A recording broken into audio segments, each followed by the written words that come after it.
Hi everyone, welcome back. Today we're going to be doing 7th grade math, unit 8, lesson 8. Once again, make sure you are set up for class today. You should have, as always, your paper or notebook to take notes, your classwork on Google Classroom, a pencil, and a calculator. And then you want to set up your notebook to look like you see this paper here.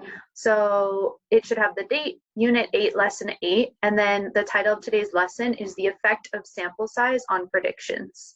Take the next 30 seconds to update your notebooks.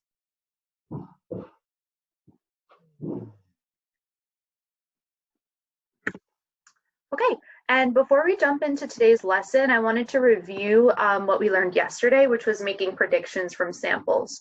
So yesterday we had 3 core ideas. Samples are an approximation and thus vary sample to sample even when taken from the same population. Not all samples are made equal. The more representative the sample, the stronger the validity of the prediction. And lastly, we learned that predictions are not exact. They're always an approximation, okay? We also learned 2 strategies to make predictions from samples, including proportional reasoning and percents.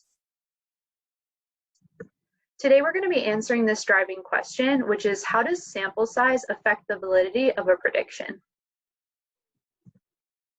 So let's actually investigate this. Let's consider the following problem, which is 2 different students took a survey of the average age of people that use the public library. Marcia and Gary both surveyed the library the same way. Marcia's data shows 1 sample of 10 people at the library. Her data is on the top right here. And then Gary also sampled 10 people, but conducted his survey 5 times for a total of 50 people. His results are shown on the bottom. Their results are shown below. Which scholars' surveys show the least variability, and why do you think that is? So as I read this question, I'm thinking about several things.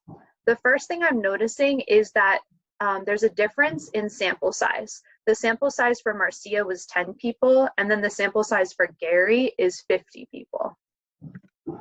I'm also noticing that the question is asking me about which scholars' surveys show the least variability. So I'm thinking back now to the measures of variability that we learned, and there were 3.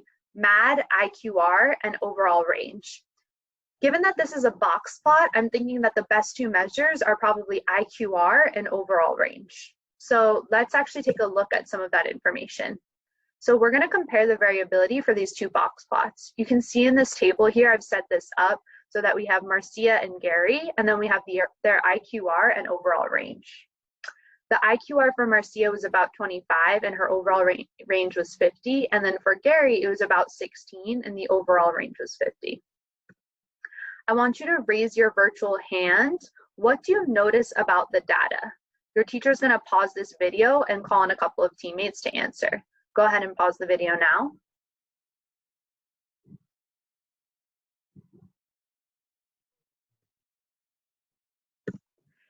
And let's talk about this.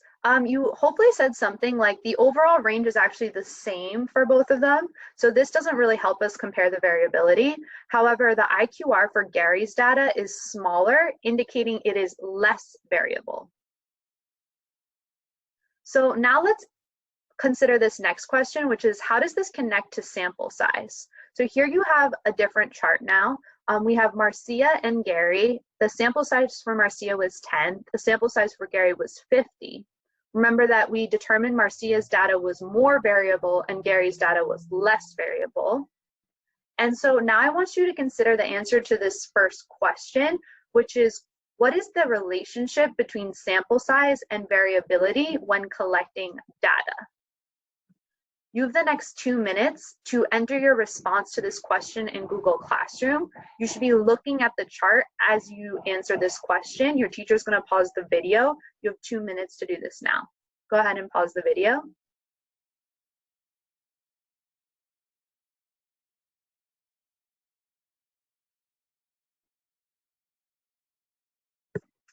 And hopefully, when you answered this question, you were able to get to our key point for today, which is that a larger sample size of a population leads to less variability and as a result, more accurate predictions. So the larger your sample size, the less variability you're going to have in your data, and your predictions are going to be more accurate.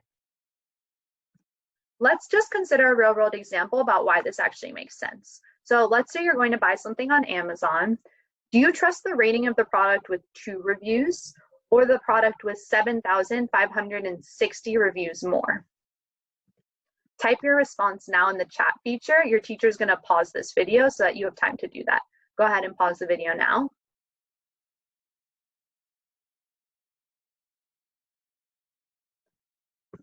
And hopefully you said that you trusted the person or the product that had 7,560 customer reviews more.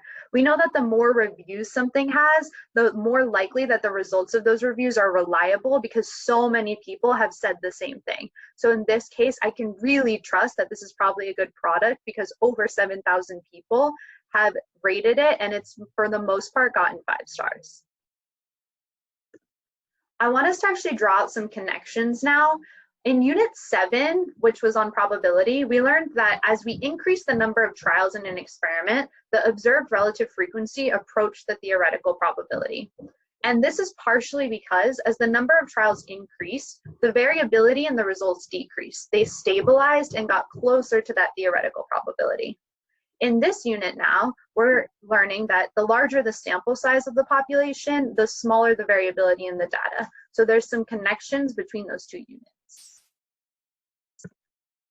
All right, you're gonna have an opportunity to practice now. This is question 2. I'm gonna go ahead and read this question out loud for you.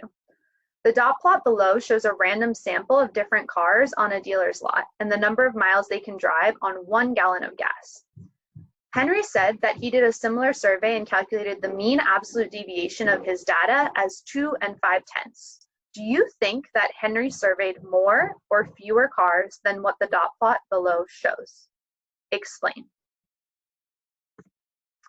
You are going to have the next 4 minutes. This is going to take a little bit more time, and you're going to go ahead and solve and answer this question in your classwork on Google Classrooms. Your teacher is going to pause the video now so that you can get to work.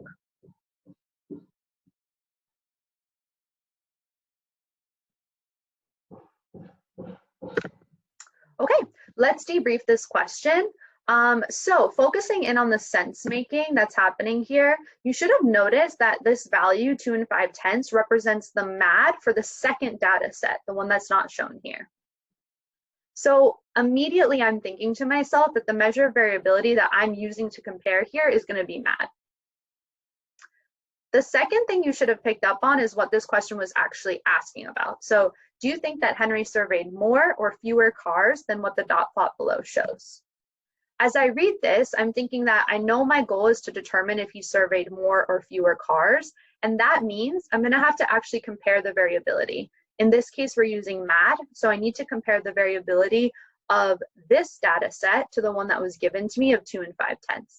And that means I'm going to actually have to calculate the MAD of this data set. So here you can see my actual work as I work through this problem, and your work should have looked something similar to this. When you calculate the average of this dot plot, you should have gotten 21 2/10. Then when you go ahead and calculate the MAD, you should have gotten 64 hundredths. Now when I compare those two, so I have 64 hundredths versus 2 5/10, I can see that 64 hundredths is less than 2 5/10.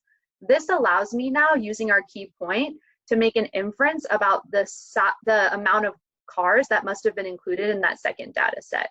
And so now I'm able to say that Henry must have surveyed fewer cars than the dot plot, as indicated by comparing the variability in the 2 samples. For the dot plot, the MAD was 64 hundredths, whereas for the other survey, it was 2 5/10, indicating more variability. Since the variability is higher, the sample size must have been smaller. Okay, you're about to jump into some independent practice. You have 6 classwork problems today and then 1 exit ticket problem. As you're working, these are the 2 thinking jobs that you want to be considering. The first is, what is the best method of measuring variability to compare? So is it MAD, IQR, or overall range? The second question you want to be asking yourself is, what does the variability indicate about the relative size of the sample? Right? Remember that the smaller the sample, the increase in the variability, and then the larger the sample decreases the variability. So these are the trends you want to be using as you answer your questions today. Good luck. You guys are going to do awesome.